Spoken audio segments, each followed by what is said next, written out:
தென்பழனி மலை மேலே தண்டபாணி கோலத்திலே கண்குளிர கண்டு விட்டால் போதுமே என்றும் கருத்தில் உந்தன் அருள் வடிவம் தோன்றுமே.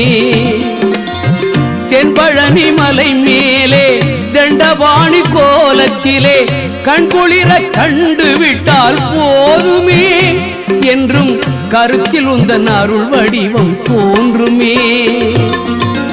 உள்ளத்திலே நீ இருக்க உன்னை நம்பி நான் இருக்க வெள்ளிமலையான் மகனே வேலையா என் வாழ்வு வளம் காண கடைக்கண் பாரையா கடைக்கண் பாரையா.